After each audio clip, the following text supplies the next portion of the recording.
Bonjour à tous et bienvenue sur notre webinaire organisé avec Fasterize et Clustar sur les Core Web Vitals. Stéphane et Alexandre vont les démystifier pour nous et on répondra à vos questions. Donc, on va commencer dans une minute ou deux pour laisser encore les gens arriver. Et, pour information, d'ici là, vous avez un onglet de chat pour écrire ce que vous avez envie d'écrire. Et voilà, des bonjours par exemple. Bonjour tout le monde. Et vous avez un onglet questions pour poser vos questions. Pensez bien à les mettre dans le bon onglet, comme ça on peut les retrouver et plus facilement y répondre à la fin du webinaire. Parce que dans le chat, ça peut vite disparaître.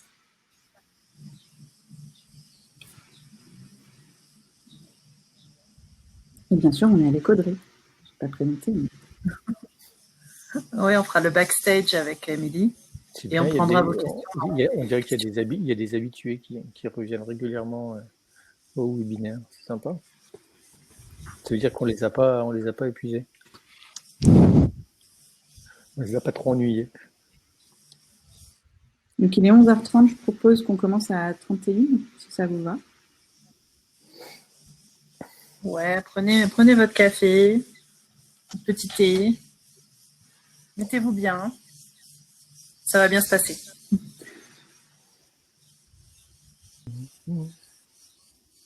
Bonjour à ceux qui nous rejoignent. On va bientôt commencer. Vous êtes bien installés, prêts à décoller? Allez, je propose qu'on démarre. Donc aujourd'hui, on va traiter les Core Web Vitals, donc en partenariat Fasterize et Clustar. Clustar, donc agence SEO, mais ils vous en parleront bien mieux que moi. Donc vous le savez, Google a annoncé il y a quelques semaines que les Core Web Vitals allaient être des critères à partir de 2021. Voilà, donc je laisse la parole à Audrey pour vous en dire plus sur Clustar déjà. Déjà, Allez, c'est parti. Moi, je vais commencer, mais tu reviendras sur tes éléments. C'est pas grave. Tout le monde voit Mais c'est bon. tout le monde voit les slides. Ok. Allez, je te laisse présenter Clustar du coup. Alors, du coup, pour Clustar, l'idée ici, c'est de vous expliquer en fait qui on est et ce qu'on fait très rapidement, parce qu'en fait, voilà, aujourd'hui, dans ce webinaire, vous avez donc moi-même, Audrey Schoenvater, et Alexandre Messiou, qui allons vous présenter une partie relative au SEO. Donc, qu'est-ce qu'on fait? Nous, chez Clustar, on est spécialisé dans tout ce qui est identification de l'intention des internautes à l'aide de la data. Notre approche, elle se base sur et l'analyse de millions de requêtes et questions. Et ainsi, on est en mesure de mieux comprendre l'utilisation qui est faite du langage naturel par les internautes afin de guider nos clients vers une meilleure compréhension en fait de leur cible. Donc finalement, notre mission, c'est un peu de répondre à grande échelle aux fameuses questions qui recherchent quoi et surtout pourquoi. Voilà, donc aujourd'hui, tu peux passer. Aujourd'hui, voilà nos trois grandes expertises. Donc, d'une part, SEO et data, de façon à pouvoir apporter un maximum d'infos à ceux qui travaillent avec nous, de regarder leur data lorsqu'il y en a suffisamment et de pouvoir donner des cas concrets. On a une partie aussi moteur de recherche interne et tout ce qui est moteur interne sur des sites qui permettent de récupérer aussi de la data. Et on a toute une partie sur les chatbots où on prépare et on installe des chatbots, voilà, à dispo pour en discuter plus. Voilà. Alors aujourd'hui, c'est Alexandre qui va principalement prendre la parole parce que c'est lui l'expert sur les sujets qu'on va aborder. Merci Steph, du coup tu peux reprendre la main. Ok, merci. Bonjour à tout le monde. J'avais 2 slides pour présenter pourquoi on faisait de la web perf. Tout simplement parce que les internautes aiment avoir un site rapide, mais je pense que vous aussi, c'est pour ça que vous êtes là, donc je vais pas revenir dessus. Je juste parler un peu de Fasterize. Donc c'est une société que j'ai créée il y a 9 ans maintenant. Auparavant, j'étais CTO de rue-du-commerce.com et puis on fait du front-end optimization. On est les seuls en Europe à faire ce qu'on fait. On est partenaire du Journal du Net, on fait un classement WebPerf sur 3 verticales des plus grands sites de France en termes de WebPerf. Et puis, on est aussi co-créateur, co-sponsor d'un événement qui s'appelle Wheel of Speed, qui parle de vitesse, de WebPerf. Il y a eu 2 éditions et la 3e aura certainement lieu, a été reportée, ça aura certainement lieu l'année prochaine, en début d'année. On traite aujourd'hui plus d'1 milliard de pages vues par mois et ça fait gagner, si on prend une seconde par page, ça fait gagner 31 ans chaque mois aux internautes clients de nos clients. Alors, on est aujourd'hui, j'aime bien dire qu'on est une référence de la WebPerf parce qu'on produit pas mal de contenu bien sûr, on a une solution qui fonctionne et qui aide nos clients, mais on a aussi la vocation de démocratiser un peu la WebPerf. Et donc, on produit pas mal de contenu sur le blog, sous forme de livres blancs, sous forme d'études, sous forme de webinaires maintenant. Donc en sponsorisant soit des outils, soit comme Yellow Lab Tools ou Web Page Test, ou bien en sponsorisant, en animant Wheel of Speed et le Meetup WebPerf Paris. On a des clients de toutes les tailles, dans tous les secteurs, principalement des sites de e-commerce. Ce qu'on fait, nous, c'est qu'on a une solution Software as a Service qui accélère l'affichage des sites web, qui est 100% compatible avec tous les navigateurs, tous les devices, toutes les plateformes du marché, quel que soit le CMS utilisé ou le langage utilisé, dont le principe est un proxy dans le cloud ou un CDN nouvelle génération, selon que vous êtes technique ou pas, vous comprendrez mieux. L'idée, c'est d'intercepter tout le trafic et à la volée, réécrire les pages HTML et tous les objets qui traversent Fasterize pour les optimiser. Donc, on va faire de la compression d'images, du lazy loading, de l'inlining, différer le JS, de la concaténation. Enfin bref, on applique entre 30 et 40 règles sur chaque page et on renvoie le trafic optimisé. Et bien sûr, on a une couche de cache qui fait qu'on ne fait pas ce chemin complet à chaque fois, on fait que la partie 1 et 4. On a bien sûr un lien avec le SEO quand on fait de la WebPerf, parce que j'ai vu un peu ce genre de cours dans les Google Webmaster Tools, dans l'ancien Search Console, où on voit quand on accélère un site web, en tout cas les temps de réponse côté serveur, on voit très nettement l'impact sur le nombre de pages crawlées. Mais on a aussi un certain nombre de fonctionnalités qui sont là pour vous aider à mettre en place du SEO, des règles SEO. Donc notamment les redirects HTTP vers HTTPS, l'envoi des logs vers des outils comme OnCrawl, Botify. On fait de l'URL rewriting dans la page avec le moteur, bien sûr, qui réécrit les pages, et puis en tant que proxy, et puis on est capable aussi de gérer le robot TXT. On fait aussi, on a une activité assez conséquente maintenant d'audit et d'accompagnement. Donc on travaille on a travaillé pour pas mal de sites qui ont des équipes conséquentes IT et qui ne souhaitent pas prendre le produit Software as a Service et qui font appel à nous pour se dépatouiller, faire une analyse poussée de leur site en termes de WebPerf, savoir où ils en sont et savoir où ils doivent aller. C'est vraiment passer leur site au rayon X de la WebPerf. Et puis, une fois qu'on a fait ça, on est capable de les accompagner et de mettre en place un certain nombre de choses chez eux en termes de WebPerf. Ça va mettre en place les recommandations, mais aussi très souvent, on met en place du monitoring, des budgets de performance, des dashboards, etc. Bref, et ça va plus loin, on va aussi sensibiliser toute la boîte à la culture WebPerf, parce que la WebPerf, c'est vraiment l'affaire de tout le monde. Alors, attaquons le vif du sujet. Qu'est-ce que c'est que ces Core Web Vitals dont tout le monde parle? C'est LCP, FID, CLS. Voilà, 3 fois 3 lettres, c'est ça les Core Vitals, les Core Web Vitals, c'est tout. Voilà, j'ai terminé, c'est fini. À toi, Alexandre.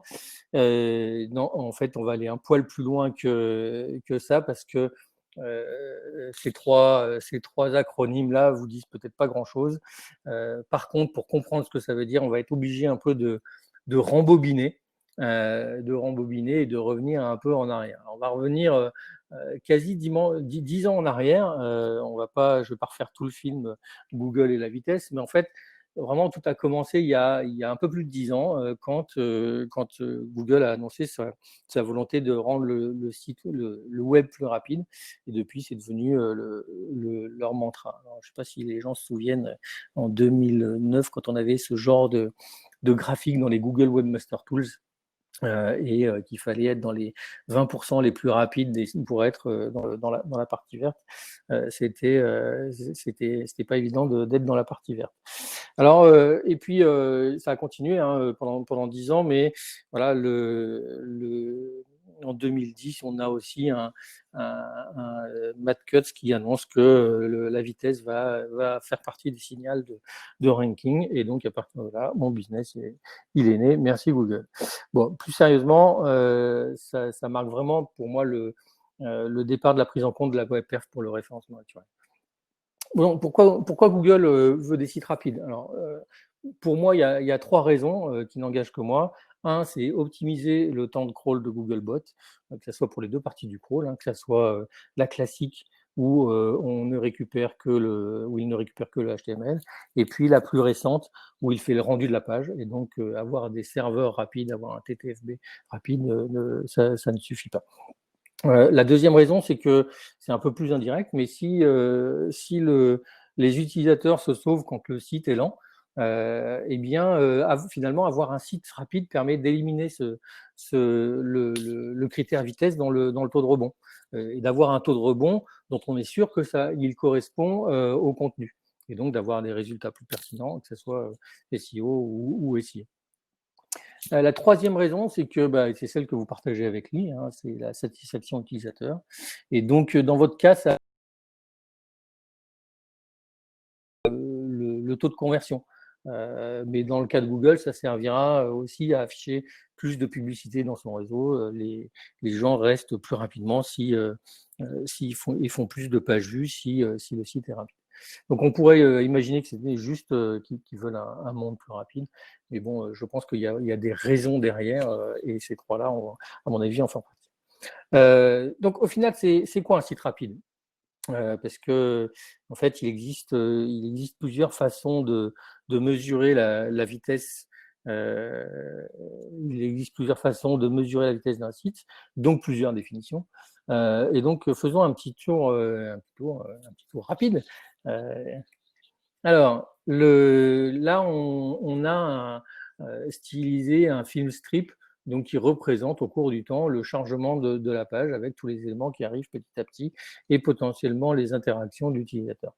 Donc, je ne vais pas rentrer dans le détail de toutes les métriques, mais sachez qu'elles peuvent se répartir en métriques, d'abord métriques techniques.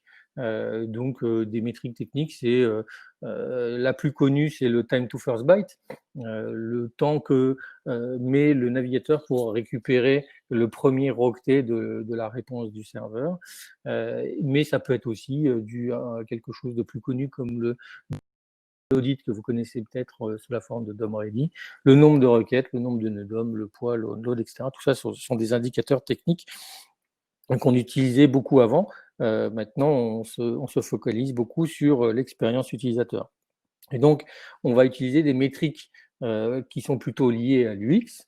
Alors d'abord, côté affichage, donc c'est les métriques type Start Render First Paint, qui va mesurer le moment où le premier pixel apparaît à l'écran, ou bien le Speed Index, qui va mesurer le rythme d'affichage des éléments au-dessus de la ligne de flottaison. Et puis sont apparus ensuite, ont été introduits ensuite, le First Contentful Paint et le Largest Contentful Paint.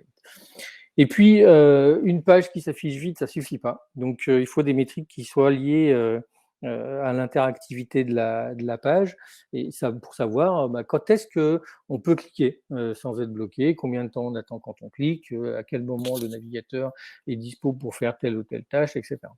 Et donc ça, ces métriques d'interactivité sont sont assez nouvelles dans le paysage. Alors, quand on dit nouveau, ça veut dire quelques années, mais ça reste assez nouveau dans le paysage.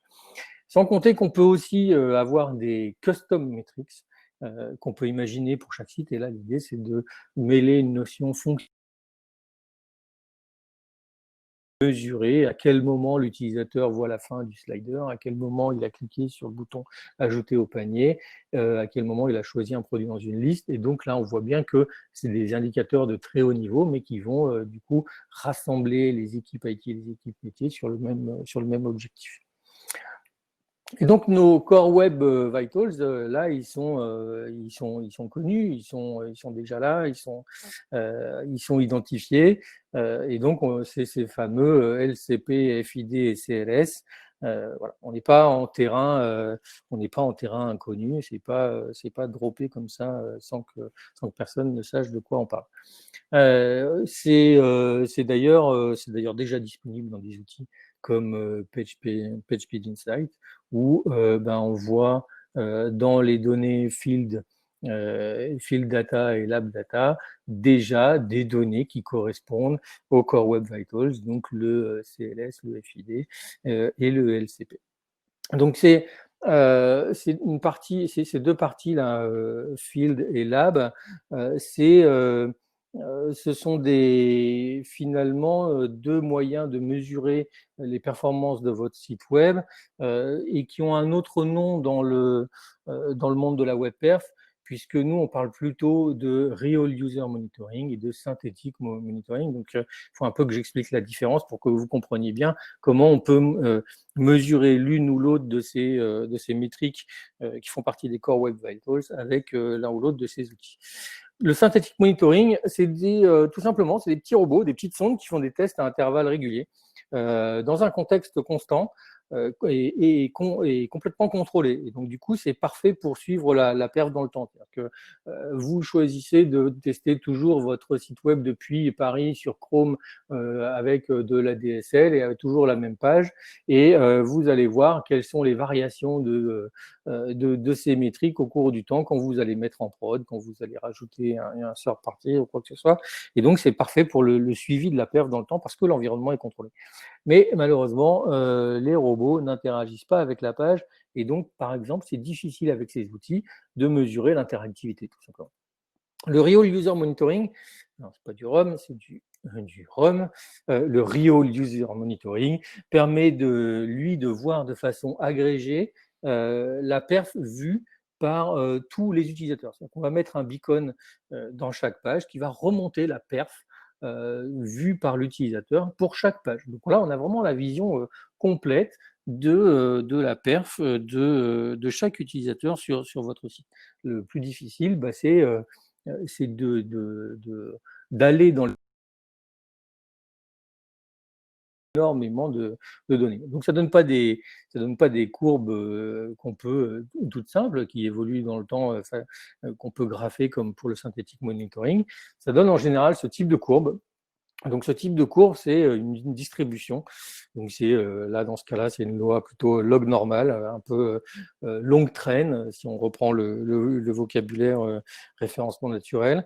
Et donc c'est une courbe qu'on retrouve souvent pour décrire des phénomènes naturels. Ici, ça veut juste dire que pour la métrique WebPerf que je mesure, eh bien je vais avoir 10 000 utilisateurs qui sont entre temps et temps, entre 5500 et 5550 versus je vais en avoir un peu plus, 80 000 qui sont entre 1650 et 1700.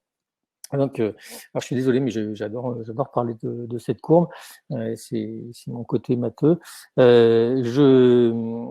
Cette courbe, elle veut aussi dire que vous pouvez pas dire mon speed index, il est de temps, ou mon loading time, il est de temps, ou mon TTFB, il est de temps. Ça reviendrait à choisir un point de la distribution dans lequel tout le monde aurait le même speed index.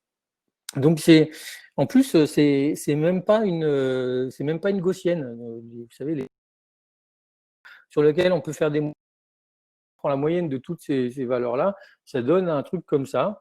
globalement, la médiane va être vers 3008, alors que elle n'est pas du tout représentative de l'expérience globale de mes utilisateurs. Donc, on parle plutôt de percentiles. Et donc, il y a quelques percentiles qui sont importants. Il y a la médiane, dont vous avez peut-être entendu parler, qui est le 50e percentile. Ça veut dire que quand je parle de la médiane, la moitié de mes utilisateurs ont moins, ou plus en tout cas, puisque c'est la moitié, ont ont une expérience avec une métrique WebPerf moins que la médiane.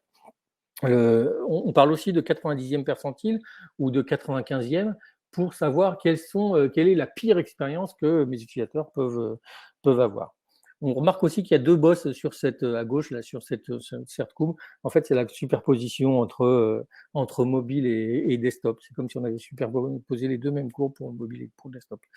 Ah oui, et aussi on voit ceux qui vivent dans les data centers, donc ça c'est les robots, hein, quand on arrive près de ces choses-là, proches de la courbe à gauche, ça veut dire que c'est des robots. Quand on optimise un site web, en fait, on prend cette distribution et on l'emmène le plus possible vers la gauche. Donc en fait, il y aura toujours des gens qui ont un temps de chargement. Ce qui se passe. C'est-à-dire qu'on prend on prend des gens, on essaye de les rendre le plus rapide, le plus possible, mais il va quand même rester des gens qui auront toujours un temps de chargement. Alors j'insiste parce que c'est hyper important de comprendre cette notion de distribution, parce que les Core Web Vitals sont mesurés par Google par des outils RUM, Real User Monitoring. Et donc, Google a fait le choix de percentiles pour vous présenter des valeurs pour ces métriques. Donc, il faut bien comprendre qu'il a dit, voilà, je vais prendre le 75e percentile ou le 70e ou le 95e percentile pour telle ou telle valeur. Et c'est ça que je vais présenter quand j'affiche mes données. Alors, j'ai essayé de lister justement tous les outils Google dans lesquels ces nouvelles métriques vont apparaître. Bon, globalement, c'est pas parce qu'il y a des nouvelles métriques, ça en fait des nouveaux outils. Tous ces outils, ils existaient avant. Donc, il y a du plus accessible au plus expert. Donc, on a bien sûr on a Chrome et puis Chrome DevTools, les outils qui permettent de voir rapidement quel est l'impact de mon site, de la vitesse sur mon site en termes business et test my site. On a Google Analytics qui peut servir de premier outil pour suivre la vitesse de son site. Et puis maintenant, on a le speed report dans la Google Search Console. Puis après, pour aller plus loin, on a vraiment les outils qui permettent de diagnostiquer, de voir où on est notre site. Donc, c'est PageSpeed Insights qui se base sur Lighthouse et le Crux.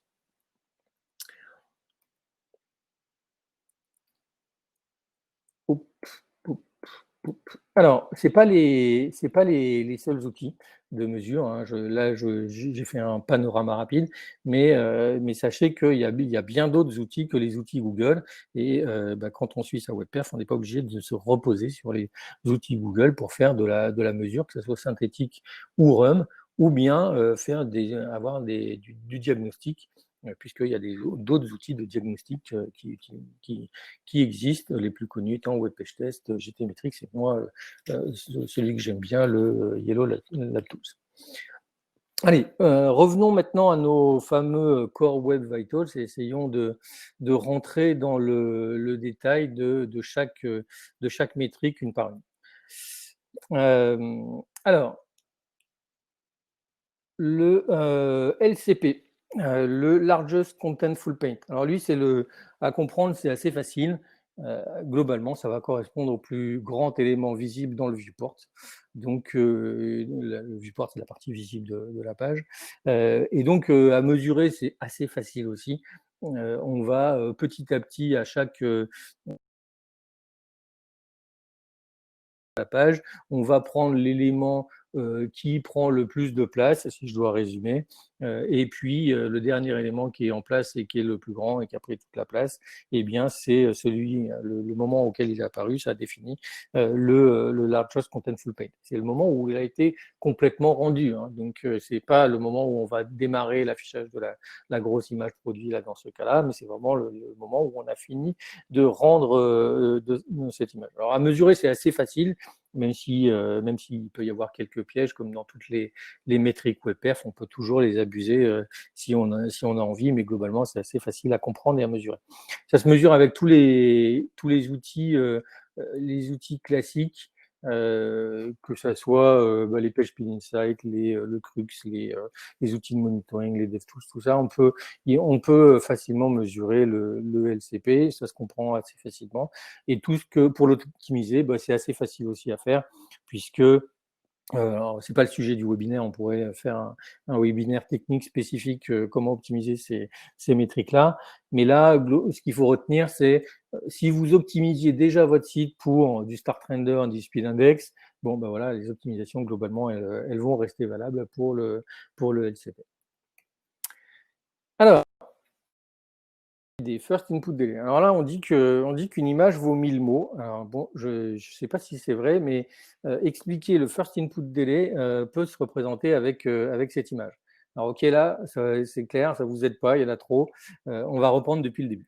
Alors, au début était le temps.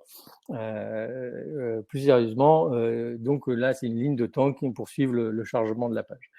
À T0, on démarre la navigation. Le navigateur va charger la page, va lire le HTML et puis va faire plein de requêtes pour récupérer le contenu, requêtes qui vont s'enchaîner, qui vont peut-être être en parallèle, etc.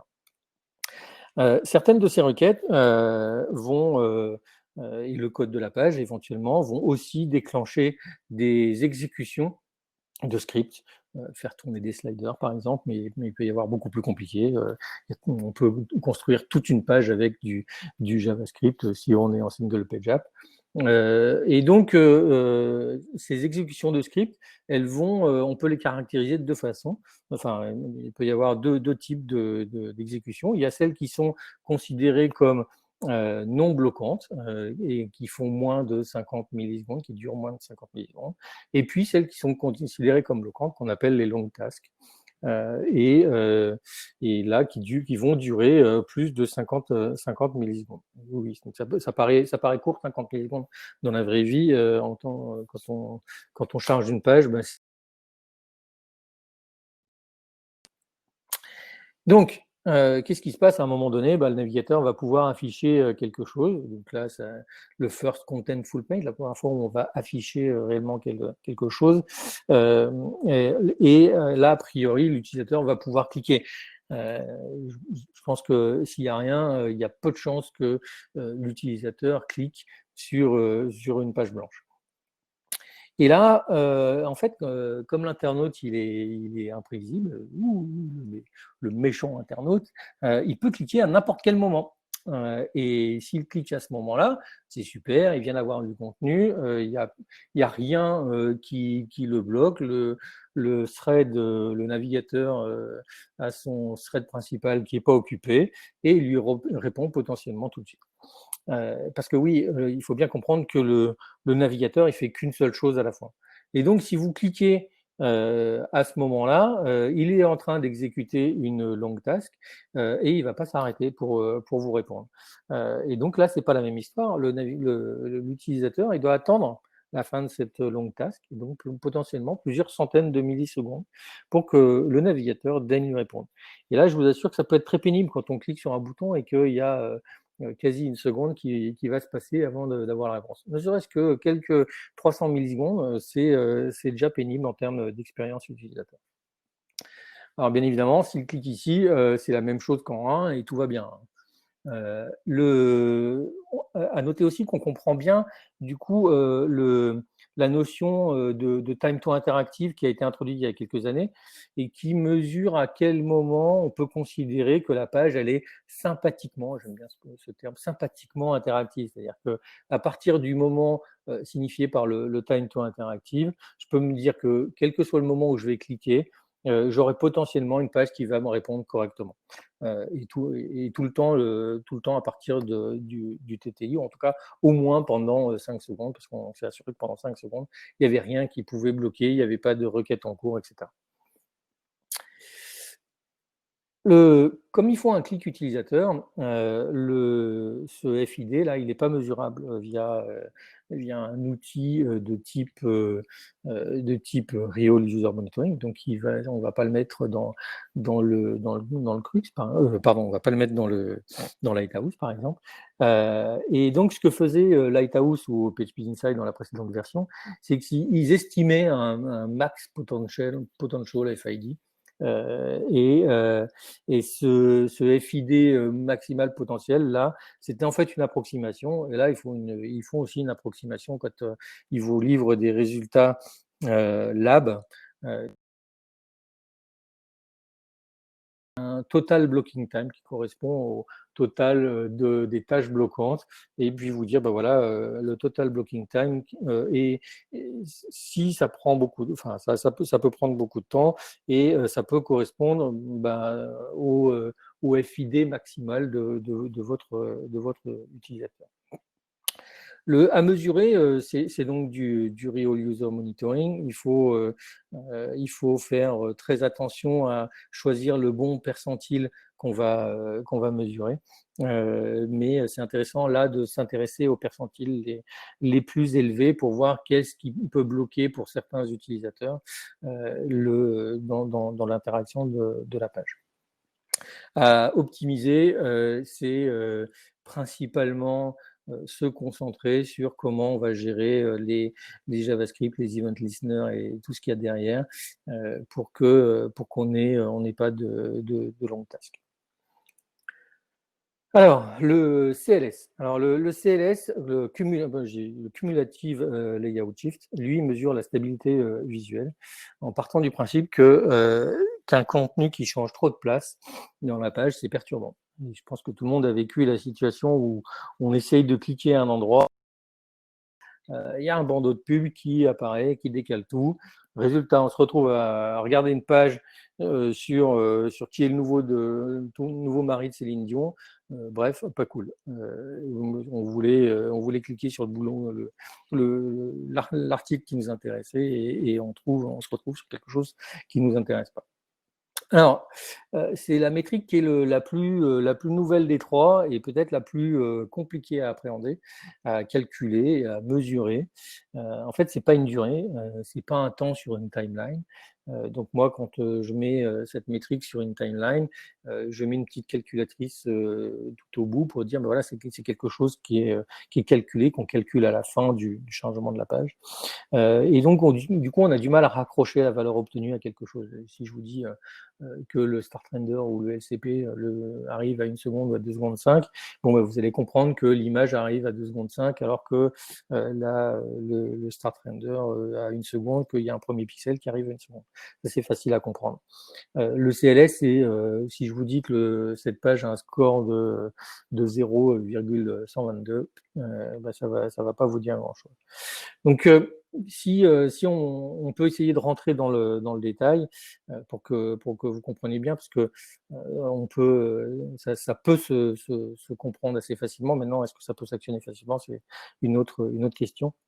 Donc, en fait, ça correspond à la partie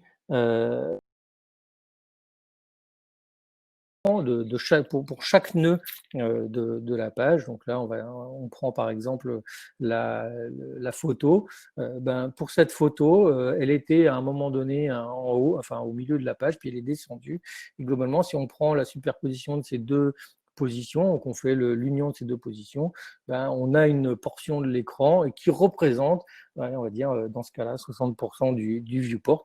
Et donc, ce impact fraction vaut 0,6. On va mesurer aussi la distance pour laquelle qui a parcouru ce nœud au moment entre deux frames quand il a bougé, et puis on va exprimer ça en fraction aussi du viewport. Et donc dans ce cas-là, la photo elle a bougé d'environ, puisque le bandeau de pub est arrivé, il prend 20% du viewport, elle a bougé d'environ 20%. Et donc quand on fait le calcul, voilà, on a un layout shift correspondant à ce nœud qui correspond à la photo du produit de 0,12. Et puis ensuite, on va faire ça pour au cours du temps, pour tous les frames d'affichage, et puis pour tous les nœuds. On va cumuler ces scores-là et ça va donner un CLS cumulative layout shift. Alors, c'est 0,12, ça vous dira rien, ça vous dira pas grand-chose. Mais ce qu'on peut retenir, c'est que plus ça bouge, plus les éléments vont se décaler, plus c'est élevé. Donc, plus on a envie plus on veut limiter ce déplacement, il faut avoir un CLS le plus bas possible. Alors, le problème, même si c'est facile un peu plus facile maintenant à comprendre, à mesurer, le problème avec ce genre de métrique, c'est qu'on a du mal à savoir quoi actionner. À part essayer de caler le layout le plus tôt possible, globalement, il n'y a pas de choses qu'on peut très facilement actionner pour. Enfin, il y en a quelques-unes, hein, j'ai pas dit le contraire, mais c'est plus difficile de trouver des choses actionnables. Donc pour moi, il faudra voir dans le temps ce que ça donne et voir comment l'écosystème va se l'approprier. Le CLS, quand on regarde, en fait, ça part dans le score Lighthouse. En fait, il prend assez peu de place dans le score Lighthouse, en tout cas dans la version V6. Peut-être qu'il y aura une version où il prendra un peu plus de place. À noter aussi, dernière chose, que ce CLS, quand on regarde en fait CLS plus LCP, finalement, ça donne pour moi une estimation d'une métrique qui est assez proche du speed index. Mais comme le speed index est très difficile à mesurer en real user monitoring, des métriques qui étaient plus simples et qui pouvaient fournir une bonne approximation du speed index. Alors, je vais passer la main à Alexandre, du coup, qui va...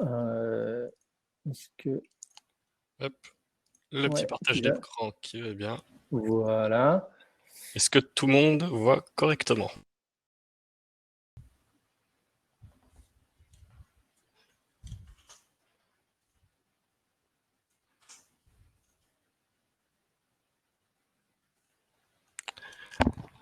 Ok, vous m'entendez tous, parfait. Du coup, c'est reparti. Alors, là, merci Stéphane déjà d'avoir éclairci toutes ces magnifiques métriques qui sont quand même parfois assez complexes à comprendre. Là, on va passer sur une partie qui est vraiment focalisée plus sur le SEO. Bon, après ça reste intéressant pour tout le monde, mais disons qu'on essaie de comprendre concrètement avec ces Core Web Vitals. Qu'est-ce que ça change opérationnellement au quotidien pour les SEO. Donc très simplement, c'est un récap, hein, mais bien entendu, comme vous l'aurez compris, il y a un changement au niveau des métriques qui vont être prises en compte pour l'évaluation du critère web performance. Donc Stéphane nous a très bien expliqué la différence, mais comme vous voyez, il y en a qui changent, d'autres pas. Donc le FID reste le même. Le LCP, globalement, assez similaire au FCP, juste une version un peu différente, mais on cherche à mesurer à peu près la même chose. Et le CLS, pour le coup, qui est nouveau et qui fait son entrée dans la troupe. En parallèle, on a aussi des nouvelles tranches de performance qui ont été définies pour toutes ces différentes métriques. Donc côté GSC, pour les SEO, il y a pas mal de choses qui vont changer. Donc on avait le rapport de vitesse qui fut un temps expérimental, qui ne l'est plus et qui maintenant a été amélioré avec les Core Web Vitals. Donc voilà, les buckets entre guillemets de performance, donc ce qui fait les tranches pour des URL qui vont être considérées comme rapides, devant être améliorées et lentes, ont aussi changé. Donc ça, c'est valable sur les deux rapports desktop et mobile. Et historiquement, disons que c'est quand même des objectifs qui sont assez stricts. Donc globalement, ça change pas trop de philosophie. On reste quand même assez exigeant pour avoir des URL qui sont rapides. Donc voilà, c'est challengeant pour les propriétaires de sites. Et à savoir du coup que ces classements, comme l'a dit Stéphane, on est sur de la donnée Crux et on se base jusqu'au 75e percentile en gros des utilisateurs. Donc en gros, on prend les 75% des utilisateurs et après on décide si ça tombe dans si leur expérience correspond à plus d'un rapide ou devant être améliorée, etc. la donnée Crux, c'est effectivement des données ROM qui sont basées sur des utilisateurs de Google Chrome qui ont dit OK pour contribuer à l'amélioration du produit, etc. Et donc du coup, il y a des données qui sont utilisées. Ça, c'est un gros changement du coup qu'on aurait pu avoir au SEO, parce que forcément, quand Google nous a dit que la web perf devenait un facteur SEO, il y a beaucoup de SEO qui se sont dit bah tiens, je vais aller voir, je vais explorer, essayer de comprendre ce qui se passe et comment je peux utiliser ça pour gagner des positions. Néanmoins, c'était pas super évident dans la communication. Pas super évident de savoir quels moyens Google employait pour justement évaluer la web performance d'un site. Donc il y avait plein de choses qui étaient possibles. On pouvait se dire c'est du crawl, ou au contraire à l'époque il y avait du PageSpeed Insight qui était poussé abondamment auprès des SEO. On pouvait se dire peut-être que c'est quelque chose de similaire qui mesure comme ça la performance des pages. Là non, on est clair, on est fixé. C'est bien de la donnée ROM qui est utilisée pour l'évaluation de la web perf en tant que signal de ranking SEO, et c'est qui plus est la donnée Crux, donc la donnée des utilisateurs Chrome. Donc c'est cohérent par rapport à l'orientation de Google qui est un peu toujours de se mettre à la place de l'utilisateur. On a l'habitude de ça en SEO pour tout un tas de critères. Là, c'est aussi le cas pour la partie web performance, et la donnée Crux, c'est une donnée en fait l'attitude est un peu plus ouverte puisque déjà c'est pas une black box, on sait sur la manière dont sont récoltées les données, on sait sur quelle métrique on va être attendu, et derrière aussi, on est à même de comparer différentes origines, donc c'est différents sites. Donc c'est des données qu'on peut exploiter quand même en profondeur.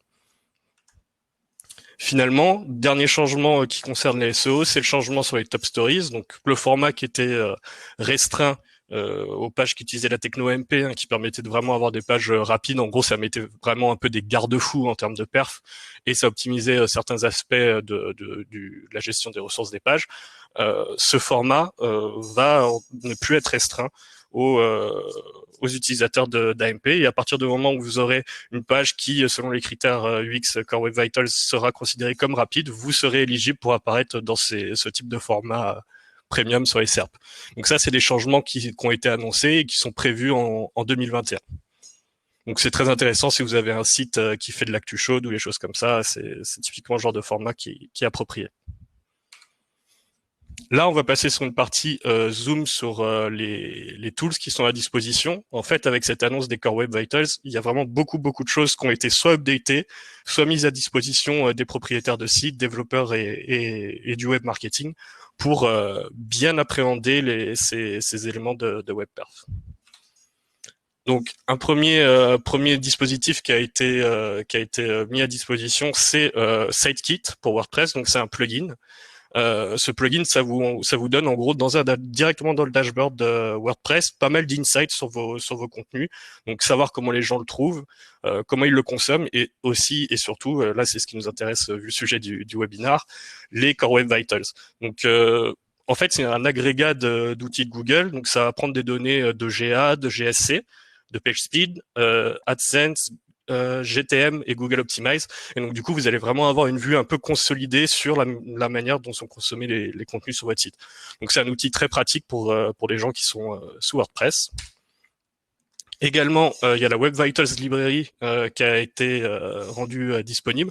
Donc ça c'est une librairie vraiment lightweight qui est disponible pour les développeurs si jamais vous voulez récolter vos données Core Web Vitals vous-même sur les pages. La méthodologie de mesure, l'idée c'est que ce soit calqué le plus possible sur ce que fait Google lui-même avec Crux. Là, la seule différence, c'est que vous êtes maître en gros des pages sur lesquelles vous souhaitez récolter vos mesures, et aussi des utilisateurs. Donc, comme vous savez, Crux, en gros, on est limité sur les utilisateurs Chrome. Là, en gros, on peut s'affranchir de cette limite, ce qui est quand même plutôt pas mal.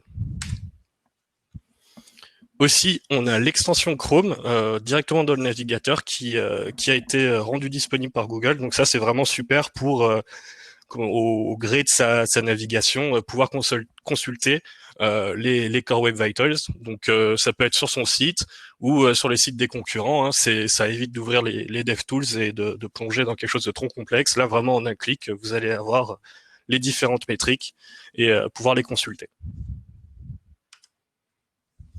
Également, avec l'arrivée des Core Web Vitals, on a une mise à jour du rapport Crux qui existe depuis 2 ans, si je me trompe pas, un peu plus peut-être.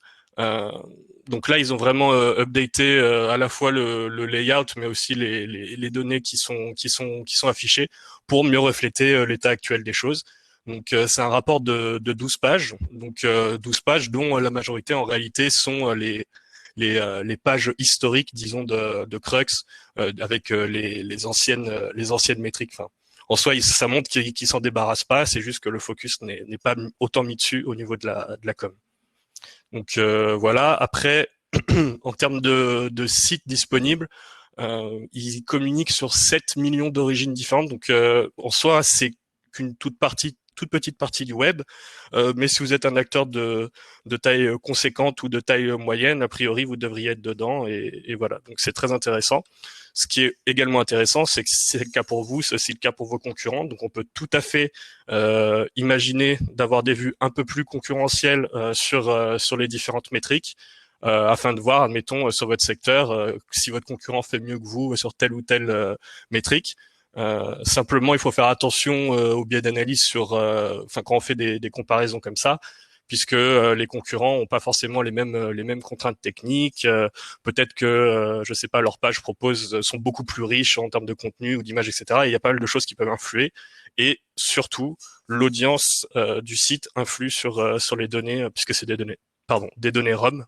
Donc il faut prendre ça aussi en compte. C'est typiquement, si j'ai un site qui est plutôt positionné haut de gamme et mon concurrent il fait plutôt du low cost, et ben ça se sentira sur ses audiences et sur les terminaux qui sont utilisés par ces audiences, et donc du coup impact sur la performance de chargement vécu chez ses utilisateurs. J'y arrive. Et ça se sentira sur les dashboards Crux. Donc très utile de pouvoir faire des comparatifs. Il faut juste prendre les choses avec des pincettes et remettre les données dans leur contexte pour vraiment pouvoir en tirer des choses actionnables et intéressantes. Finalement, d'autres moyens d'exploiter les données Crux. Il y a une API qui est dispo et qui est exploitable en curl ou en JS. Ces informations, elles sont sur une période glissante de 28 jours. C'est exactement la même chose que ce qu'on a dans le dashboard, et c'est mis à jour quotidiennement. Donc voilà. Également, il y a un dataset Crux qui est disponible dans BigQuery. Donc là, c'est autant l'API, on peut se dire peut-être pour des tools et des choses comme ça, des besoins très spécifiques, on peut l'utiliser. Là, si on est plutôt dans l'écosystème Google Cloud Platform, BigQuery, c'est quand même très pratique de pouvoir requêter directement en SQL, de vraiment apporter des segmentations spécifiques, de la granularité dans les données via des requêtes précises en SQL, et derrière d'envoyer tout ça sur Data Studio via le connecteur natif BigQuery, ou si vous utilisez notre solution pour la data visualisation, c'est aussi possible. Donc là, on voit typiquement, c'est une segmentation avec des pays dans l'exemple, mais on peut tout à fait se dire que ces données-là, on souhaite derrière les croiser avec des données de crawl ou des données de business. C'est possible si derrière on a le data warehouse qui va bien avec.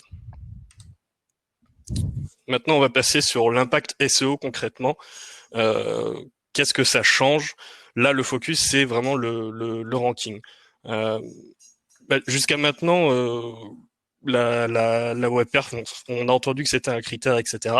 On sait très bien que ça ne joue pas que sur le SEO, mais la plupart des SEO s'y sont intéressés parce que c'est devenu un facteur de ranking. Généralement, la web perf, ça peut être des efforts qui sont quand même plus ou moins importants, que ce soit en matière de temps, de coût, ou pour les développeurs, ça peut impliquer des changements qui sont quand même assez lourds parfois. Et si on fait ça dans une optique 100% de gain de position, on peut dire que des fois, c'est pas super héroïste. En réalité, ce qui s'est passé jusqu'à maintenant en termes de web perf, magnifique étiquette Alexandre, c'est très bien, sur la web perf, c'est que ça a surtout joué négativement en fait sur le ranking des sites. C'est-à-dire que on aurait pu croire que la web performance, justement, à partir du moment où on l'améliorait, ça allait booster nos rankings, notre ranking SEO. En réalité, c'est pas vraiment le cas. C'est surtout les sites qui étaient vraiment très mauvais de ce point de vue-là, qui ont vu leur positionnement baisser. Donc en fait, après là, c'est un exemple théorique où on se dit que sur l'ensemble des gros facteurs type contenu, netlinking, technique, on est équivalent, mais globalement, si on grimpe en position, c'est surtout parce que le concurrent du dessus est bien plus mauvais que nous sur la web perf. Ça arrive qu'il y ait des sites qui soient vraiment très rapides, qui reçoivent un petit boost, mais c'est plus exception que la règle. Et donc du coup, de ce point de vue-là, c'est vrai que c'est comment dire, c'est pas ce à quoi on s'attendait. Derrière, l'analogie, c'est un peu celle du HTTPS, dans le sens où, bon, le HTTPS, il y a un tas de bonnes raisons de le mettre en place, et ça devrait être mis en place, qui sont des raisons qui sont pas strictement liées au SEO en réalité. Et donc, au moment où Google, justement, matraquait le HTTPS, très important, facteur de ranking, etc., on a pu facilement se rendre compte que, en soi, c'était pas un facteur qui permettait de booster le ranking. C'est surtout le fait de ne pas avoir de HTTPS qui impactait négativement la performance du site. Donc, au final, pour le SEO, dans l'esprit, en tout cas, c'est la web perf, ça fonctionne à l'heure actuelle de manière similaire. En revanche, sur une facette du SEO du coup qui est hors ranking, la web perf a des impacts super concrets. C'est-à-dire, on l'a vu tout à l'heure avec Stéphane sur les slides introductives de Fasterize. Tout ce qui est impact sur le crawl, c'est vraiment très présent et très direct. Hein. On réduit le temps de chargement des pages pour les bots et mécaniquement, les bots peuvent crawler plus de pages lors de leur passage. Donc, plus mon site est gros, plus c'est un enjeu pour moi et derrière, plus c'est important d'avoir de faire en sorte que la qualité de crawl sur mon site soit bonne. Un bon moyen de savoir si on a des problèmes de taux de crawl sur ces pages, etc., c'est d'aller regarder du côté des logs pour voir si c'est problématique. Mais ça, c'est un impact très très direct de l'amélioration du temps de chargement de vos pages. Quelque chose qu'il faut garder aussi en tête en tant que SEO, c'est que Google veut toujours se mettre à la place de user. Donc maintenant, avec le rendu des pages, tout ce qui est exécution du JS, etc., il y a aussi un enjeu de web performance et d'avoir de bonnes performances, puisque le JS, qui est quand même un petit peu gourmand, va entrer, comment dire, va être pris en compte dans ces critères-là. Donc tout ce qui est script, que ce soit du first party ou du third party, enfin généralement surtout du third party, vont impacter la performance et le rendu. Donc il faut faire attention et bien soigner ça, même en règle générale. Mais je veux dire, quand on est SEO, maintenant c'est quelque chose qu'il faut prendre en compte également. Donc, faut-il se soucier des Core Web Vitals? En gros, oui. Enfin, on a tendance à le répéter, mais en fait, la web perf, c'est vraiment l'affaire de tous. C'est pas seulement les devs qui doivent s'en occuper, ou plus récemment les SEO parce que c'est un facteur de ranking. Vraiment toutes les actions, que cela soit du marketing, le merchandising, les product owners, etc. Tout ça peut avoir un impact sur la web perf. Donc, il faut vraiment que les enjeux ils soient pleinement intégré aux réflexions de chacun des corps de métier. Donc oui, améliorer les core vitals et donc du coup sa web perf, c'est important parce que derrière, comme vous le savez, enfin vous l'entendez probablement à chaque talk sur la web performance, mais ça permet d'améliorer l'expérience utilisateur et derrière c'est moins de taux de rebond, plus de rétention. On améliore son CA parce qu'on améliore le taux de conversion ou même la complétion d'objectifs en règle générale. Donc c'est vraiment des bénéfices qui sont à l'échelle globale. Enfin global si on décide de se dire, admettons, on optimise le template de page produit, donc c'est global à l'échelle des pages produits, mais aussi et surtout c'est des gains qui sont transcanal. Donc derrière, on mutualise les efforts. Et moi, en tant que SEO, je suis allé m'intéresser à la performance d'une page. On a réussi avec les devs à améliorer la performance de la page. Et ben derrière, le SEA peut en bénéficier aussi si il s'agit d'une landing page qui est dans les campagnes. Donc c'est quelque chose de vraiment vraiment important et de bénéfique à l'ensemble des canaux. Un autre point qui, là pour le coup, c'est quelque chose qui est très intéressant aussi en tant que SEO, c'est que dans la communication de Google et de John Mueller aussi, du coup, qui anime souvent des hangouts de questions-réponses avec la communauté SEO, c'est qu'ils ont laissé entendre que potentiellement ils allaient donner plus de poids en 2021 et plus de granularité à tout ce qui était critères de WebPerf. Bon, c'est un peu à demi-mot, on sentait que bon, l'état actuel des choses là qu'on a décrit avec le fait que ce soit plus un critère qui impacte négativement si on est mauvais plutôt qu'un critère bénéfique, c'était pas une situation qui était complètement satisfaisante pour Google. Et l'idée, c'était justement que tout ce qui était UX pèse davantage. Et donc, du coup, ça se recoupe aussi avec la communication qu'on a vue côté Google sur 2021, année de l'UX, on remet l'UX au centre, etc. Donc, derrière, ce qu'il faut bien se dire, c'est que c'est pas parce que actuellement le comportement dans les SERP, l'impact sur le ranking de la web performance se passe comme on l'a décrit, qu'en 2021 on pourrait pas voir un changement qui fait que réellement améliorer sa web perf a un impact positif sur le ranking SEO. Il y a une réévaluation aussi annuelle qui va être faite des Core Web Vitals. Donc là actuellement on a 3 métriques. Donc l'équilibrage dans le score Lighthouse est défini, etc. Stéphane a montré le calculateur tout à l'heure. Mais donc du coup, autour de la conférence de mai de Google, ce qu'ils vont faire, c'est qu'ils vont revoir justement, voir si les métriques qui sont sélectionnées sont toujours appropriées, est-ce qu'il faut pas en rajouter d'autres, en faire sortir, un peu comme on vient de le voir sur le changement de métrique, mais là, en gros, ça va être cyclique et annuel, en gros, essayer de faire une mise à jour de ces métriques compte tenu des évolutions du web et des usages.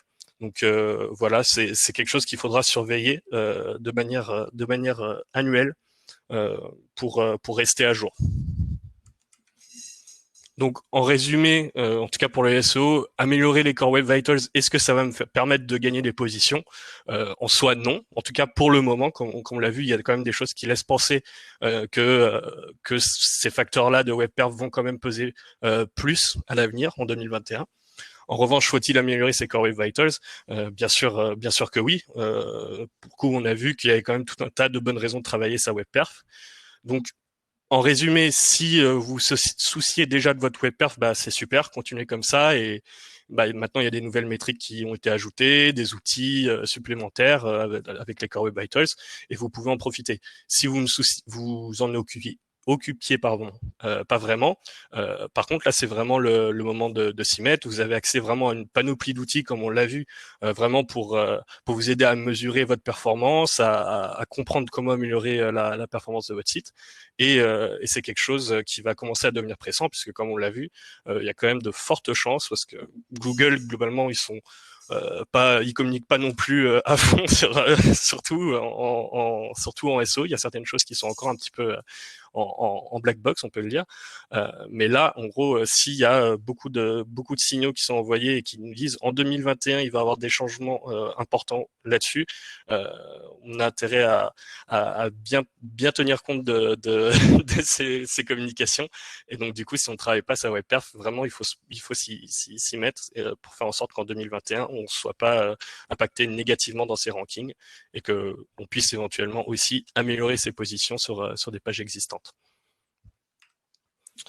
Après, c'est une petite section bon à savoir en SEO, c'est juste quelques tips en gros pour le SEO si jamais vous vous plongez dans les Core Web Vitals.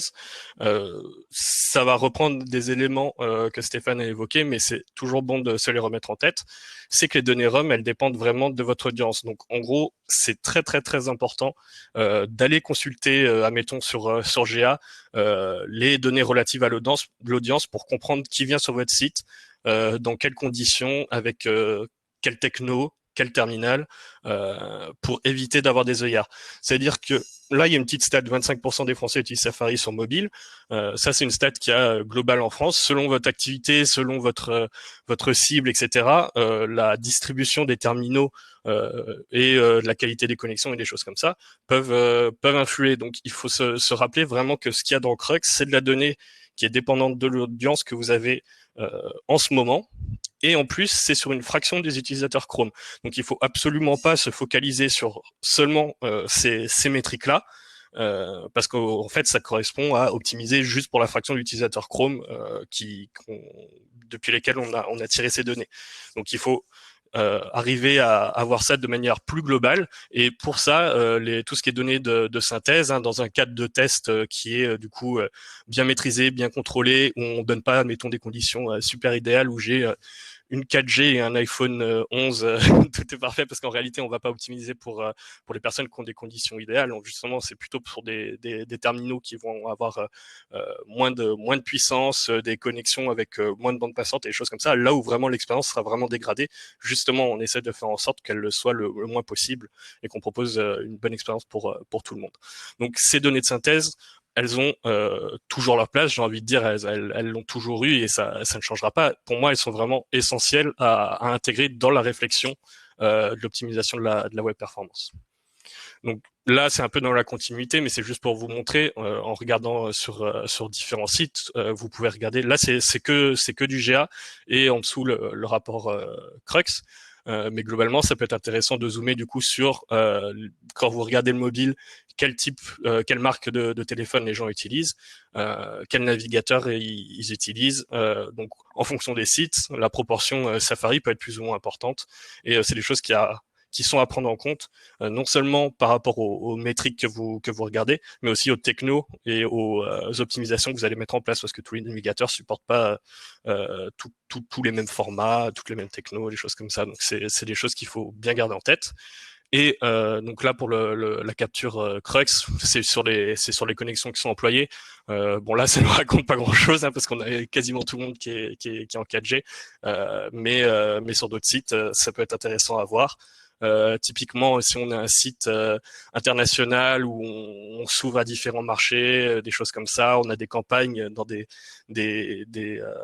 localités qui sont quand même assez éloignées de nous, derrière, le trafic qui est associé aura un impact sur ces métriques, et donc du coup, c'est important de dézoomer pour bien comprendre le contexte global, et du coup faire les bons investissements en termes d'optimisation et de développement pour avoir des vraies retombées pour nos utilisateurs. Ensuite, un petit flow récap pour les SEO qui vont se plonger dans les Core Web Vitals. C'est très théorique, mais ça permet d'avoir un peu une idée globale. J'ai mis des outils comme ça, mais il y en a vraiment énormément. Donc, ça dépendra vachement de votre infra, de votre organisation, comment vous organisez derrière tout ce qui est cycle de développement, etc. Mais pour une vue globale, en tant que SEO, bon, certes, il y a le monitoring, si derrière on estime que c'est une boucle complète, mais on a vu qu'avec les rapports Search Console, déjà, on a quand même pas mal de choses au niveau des Core Web Vitals, et ça nous permet d'identifier des pages précises et des mouvements précis dans les variations sur les différentes métriques. Derrière, on a le diagnostic, donc avec tous nos outils favoris, dont WebPage Test. Effectivement, c'est un très beau logo, on peut le dire. Qui vont nous permettre derrière d'aller vraiment aux profondeurs, comme avec les DevTools. Ça va nous permettre de comprendre avec le waterfall, etc., qu'est-ce qui bloque, qu'est-ce qui est bloquant, faire différents audits, et derrière de trouver les meilleurs moyens d'améliorer la performance de la page. En cours de développement, il y a plein d'outils de manière locale qui vont permettre aussi de mesurer toutes ces choses. Donc là, j'ai mis les DevTools, il y a le Lighthouse, il y a l'extension qu'on a vue tout à l'heure sur les Core Web Vitals, pardon. Il y a tout ce qui est information, ça c'est des ressources en soi pour la mise en place des recos.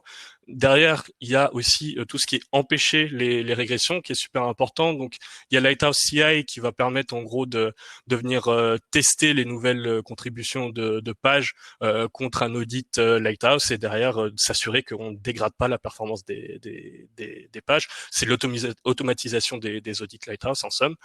Et puis bien sûr, après, il y a Fastorize. Là, on est carrément sur l'optimisation à la volée. Donc en soi, les régressions, c'est pas vraiment une question. Finalement, on a le monitoring. On a vu, il y a plein de dashboards. On peut avoir ses propres solutions de monitoring RUM en place. Elles ont tout à fait et synthétiques aussi, qui ont tout à fait leur place. Et en parallèle, Google nous pousse aussi ses propres outils, ses propres dashboards et ses solutions pour être intégrés dans un data warehouse et faire du monitoring bien comme il faut. Donc vraiment là, on a une carte un peu globale de la maîtrise des Core Web Vitals quand on est SEO et comment on s'inscrit justement dans toute cette démarche d'amélioration de la web perf. Donc, conclusion incroyable, il y a une animation. Ça, c'est un petit récap, mais donc ce sont bien les données RUM qui sont prises en compte par le biais des données Crux. Donc, c'est quelque chose qu'il faut garder en tête, comme on l'a vu, ce ne sont pas des données synthétiques. Améliorer les Core Web Vitals, oui, très important, mais c'est au même titre que l'ensemble des indicateurs de la web perf. Il faut absolument pas se restreindre, vraiment se mettre des œillères sur les métriques à améliorer. Il faut s'en servir, les valoriser et les remettre dans un contexte global d'optimisation des pages de votre site. Aujourd'hui, on a vu l'impact sur le ranking, j'insiste bien vraiment sur le ranking, est minime. Et parfois, les coûts en termes de développement, de temps, etc. peuvent être importants. Donc, c'est en soi améliorer la web perf simplement pour du ranking SEO, c'est pas super héroïste, alors qu'il y a plein d'autres facteurs sur lesquels vous pouvez travailler qui sont probablement qui auront un impact probablement plus important et peut-être beaucoup plus instantané, beaucoup moins complexe à mettre en place sur les pages données.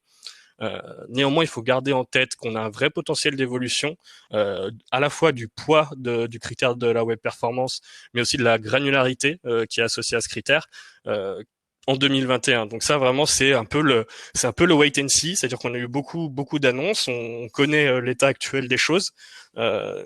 Et donc du coup, faut vraiment pas prendre les choses, je pense, à la légère de ce point de vue-là. Et pour les gens qui travaillent déjà la web performance, très bien. Pour ceux qui la travaillent pas, pour le coup, vraiment, je pense qu'il y a c'est le moment de s'y mettre parce qu'il y a de fortes chances qu'en 2021, ça devienne beaucoup plus impactant.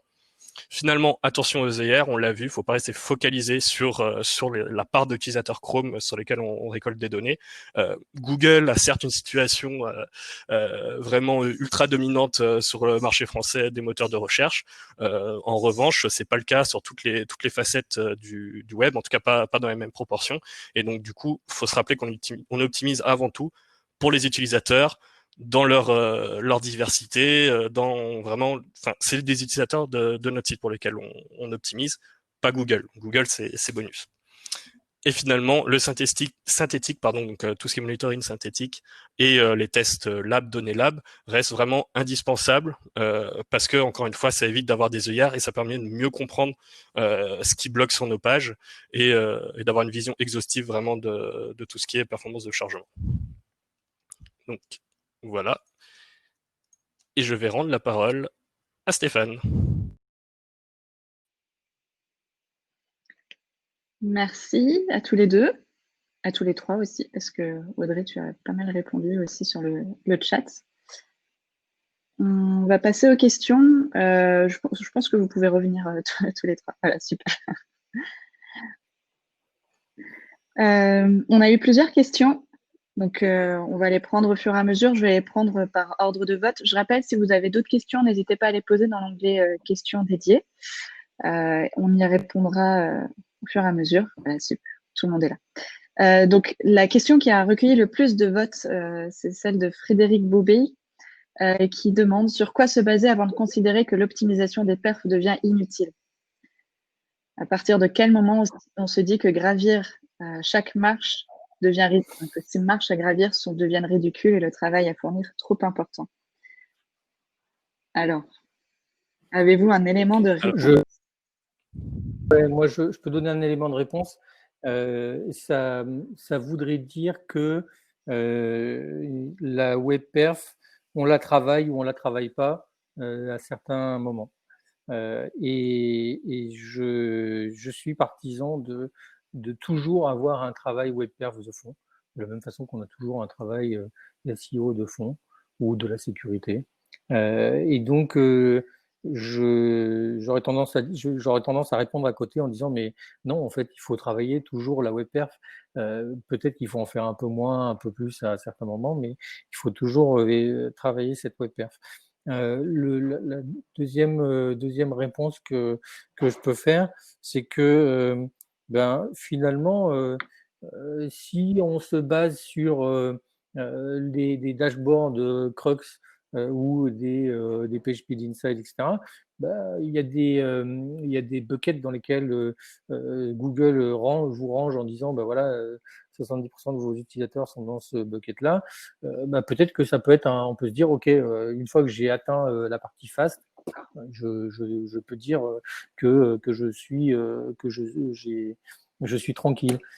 Et puis, on pourrait avoir une troisième vision qui est, en fait, non, je vais surveiller mes concurrents. Parce que mes concurrents, peut-être qu'on me dit que je suis rapide, mais peut-être qu'ils sont 2 fois plus rapides que moi. Et si je me détache en termes de vitesse, je suis le plus lent, peut-être que je vais avoir un impact sur le SEO. Donc, je mixerai un peu tout ça pour dire, pour répondre. Là. Ça marche, merci Stéphane. Alexandre, tu voulais compléter? Non, c'est effectivement, je rejoins Stéphane là-dessus. Après, c'est vrai que, en gros, on se dit, le rapport coût-bénéfice, c'est aussi une question de pourquoi on le fait. Effectivement, il y a une partie où c'est, la web perf travaille de tous les instants, on a le monitoring. De toute façon, il y aura des régressions au bout d'un moment, donc on sera forcément obligé de s'y coller et d'éviter qu'il y ait justement ces pertes de performance. Donc ça, c'est sûr, c'est vraiment, en fait, le métier. C'est de la veille, c'est rester à jour, voilà, faire améliorer faire avancer les choses. Après, sur le côté le côté SEO, effectivement, comme tu dis, dès qu'on tombe dans le bucket rapide, si derrière l'idée c'est juste d'avoir l'air de valider le critère rapide pour Google, effectivement derrière on n'a pas besoin de faire davantage d'investissement. Mais les choses en web perf, ça bouge vraiment très très vite.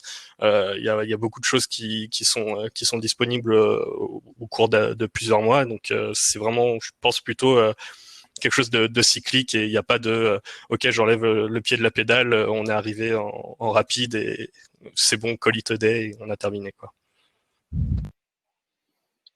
Merci Alexandre. Alors on a perdu Audrey pendant quelques minutes. J'espère qu'elle va pouvoir se reconnecter. Elle a un petit problème de connexion, mais on va continuer en attendant.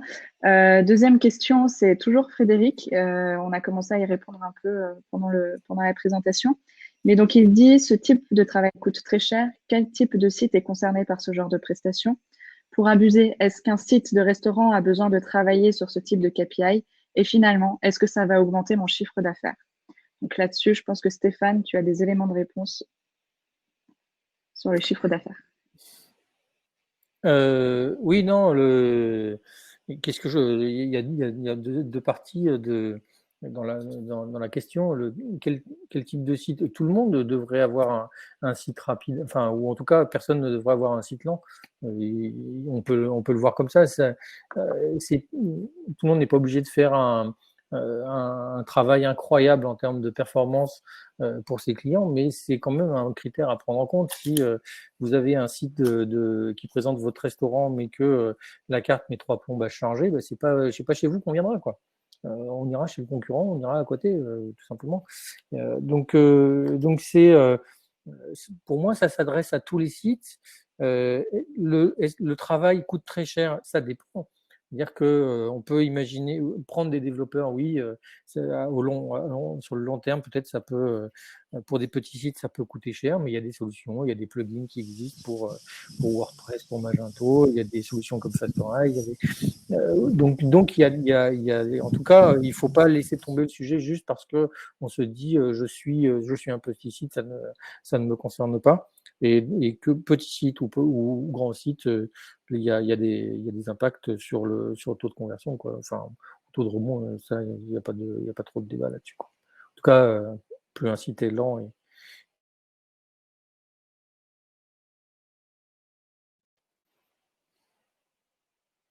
Et en mute.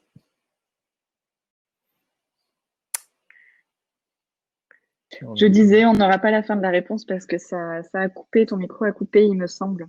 Tu disais, plus un site est lent, plus on se sauve. Plus on se sauve, tout simplement. Oui, il y a plein de chiffres qui montrent que ça a directement un impact sur le taux de conversion. Alexandre, Audrey, vous vouliez rebondir. Donc, Audrey, on était sur la deuxième question de Frédéric à propos du fait que c'est un travail qui coûte cher. C'est pas systématiquement des changements qui coûtent cher. Après, tout dépend aussi du dimensionnement et de l'utilité que vous avez sur votre site. Sur un e-commerce, c'est vraiment quelque chose de très important parce que là, effectivement, un paquet pour le CA, si on est là, on prenait l'exemple d'un restaurant. Si on a un site vitrine, a priori, on n'a pas un degré de complexité qui est très très très élevé. On a des éléments relativement simples qui vont constituer l'ensemble du poids de page, typiquement des images ou des choses comme ça, peut-être des vidéos. Donc en fait, non, ce sera pas cher entre guillemets d'optimiser ces quelques éléments.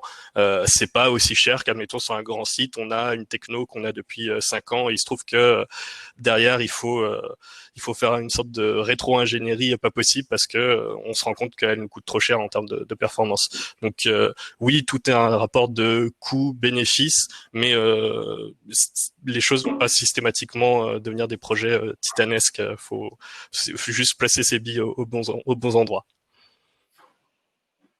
Ça marche, merci. Ensuite, on a une question de Nicolas qui nous demande « Que pensez-vous de la théorie qui dit que Google Analytics est gratuit pour permettre à Google de se baser sur les données de taux de rebond, temps passé et nombre de pages vues comme facteur clé de ranking SEO ?»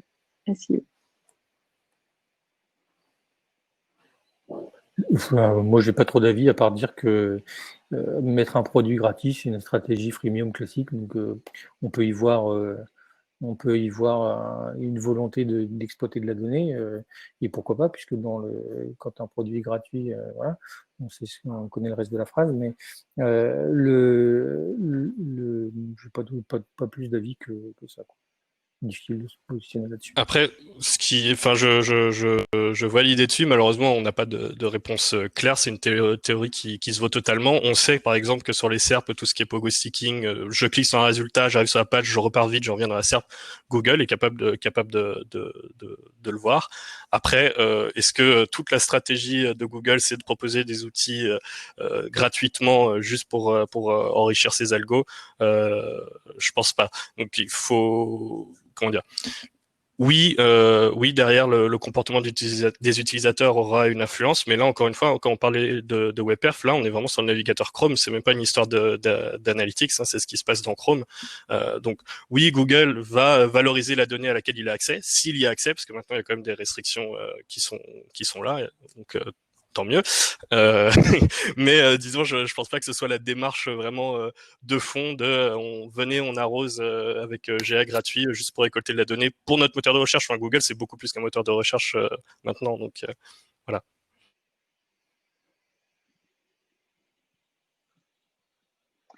Merci pour vos réponses. Alors Émilie, attends, excuse-moi. Est-ce qu'on a bien répondu à ta question tout à l'heure? Je vois que tu as reposé une deuxième question du coup. Est-ce que c'était OK pour toi? Tu nous écris dans le chat, je laisse du coup. Non, c'est pas fini. Donc la question de Frédéric, c'est par rapport au sujet qu'on a abordé tout à l'heure sur le coût, notamment, j'imagine. Oui, mais ce que je veux dire, c'est que la WebPerf peut se travailler à l'infini. À partir de quand, sur quoi vous basez-vous pour dire j'ai fini mon job, genre en one shot, hein, et qu'il faut le bosser sur plus long terme. C'était ça le point de Frédéric. C'est l'impact d'une modification. Si on se rend compte que ça joue un cheveu de millisecondes et que c'est pas significatif dans l'expérience de chargement, on peut se dire effectivement le rapport coût-bénéfice est pas intéressant pour derrière avoir quelque chose de vraiment décliné sur l'ensemble du site, etc. C'est vraiment en termes d'impact au final qu'il faut entrevoir les choses. Donc après, j'imagine en fonction de la modification, il y a beaucoup de variabilité sur le degré d'impact. Est-ce qu'on a un impact vraiment sur l'interactivité de la page ou plutôt sur la cadence d'affichage? Tout dépend des KPI qu'on a en ligne de mire entre guillemets dans l'idée de je souhaite améliorer vers ça. Moi, je pensais avoir répondu en me disant ok, si je peux choisir le critère qui est soit je suis bien classé par Google dans les sites fast si je suis dans le Crux, ou bien ou dans PageSpeed Insight on me dit que je suis rapide, ou bien ça peut être aussi mixé avec un benchmark concurrent. Et si je suis avec mes concurrents ou voire meilleur que mes concurrents, basta quoi, j'ai fini finalement, j'ai fini mon job. Hein. Ça peut être un critère. Est-ce que le budget performance peut contribuer aussi un peu à ça ou pas? À se dire à un Oui, moment donné, c'est oui. bon, je reste dans mes clous à moi. Ouais, ouais, bien sûr, bien sûr. On peut tout à fait se dire que avoir fixé des limites, donc un budget performance en termes de toutes les métriques qu'on a vues là tout à l'heure, et rester dans ces métriques, enfin dans ces budgets, peut tant que j'en suis là. Oups, ça a coupé.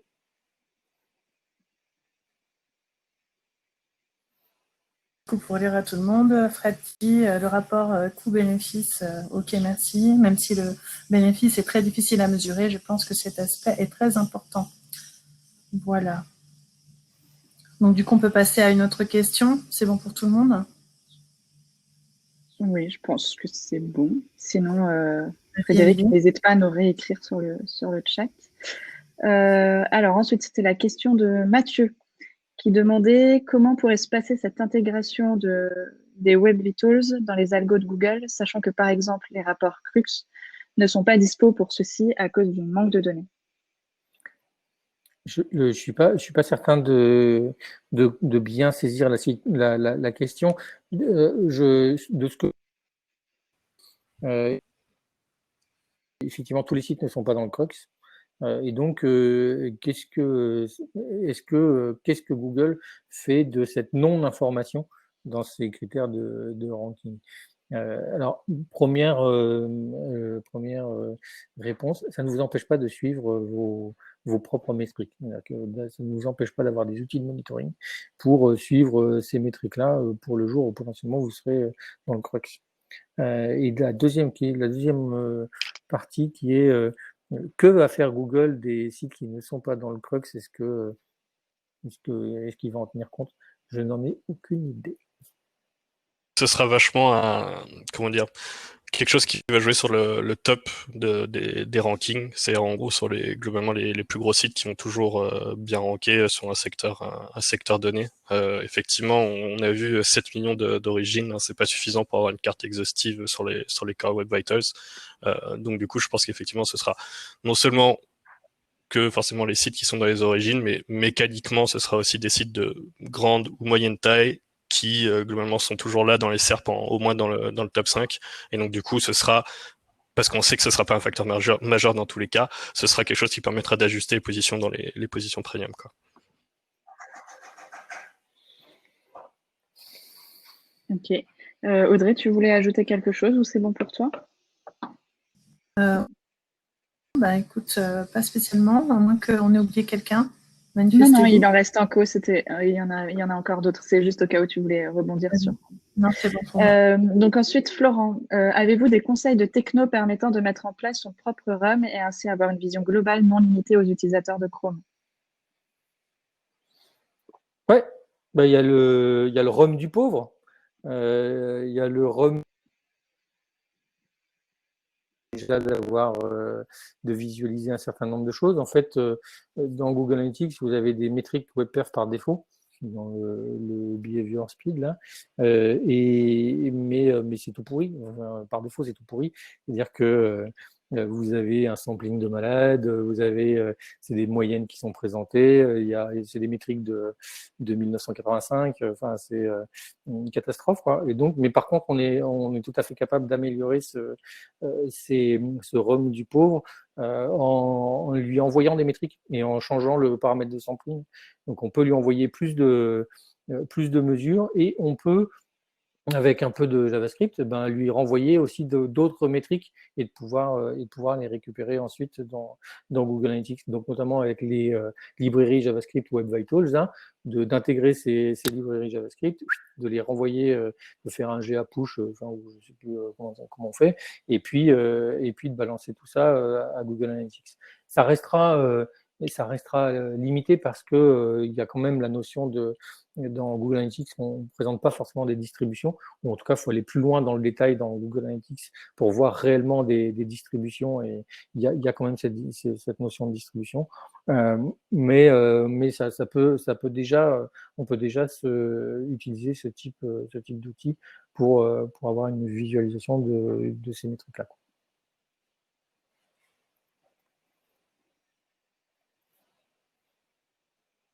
Et après, il y a des solutions RUM qui coûtent beaucoup plus cher, parce que le RUM, en général, ça coûte cher. Alors, on peut mettre en place aussi son propre Real User Monitoring à base d'une solution open source qui s'appelle Boomerang. Mais ça veut dire qu'il faut injecter le script, récupérer, collecter la donnée, la stocker, et puis pouvoir la rendre sous forme de dashboard. Donc c'est un vrai job à part entière. Ça marche. Merci Stéphane. Alexandre, à chaque fois, hein, si tu veux rebondir, tu n'hésites pas. Comme tu as laissé ton micro, je me suis dit qu'on pouvait passer à la suivante. Ouais, carrément. Tu remarrangé, très bien. Virginie nous demande, est-ce que le CLS mesure également la différence entre rendu serveur et rendu client? Non, je crois qu'il y a incompréhension sur le CLS. C'est l'occasion de reparler du CLS. Le CLS n'a pas lieu, j'ai l'impression qu'il n'y a pas de rapport avec le rendu serveur. C'est au moment, en fait, il faut voir ça. Là, j'ai fait, quand j'ai présenté ce que c'était que le CLS, j'ai mis deux images différentes.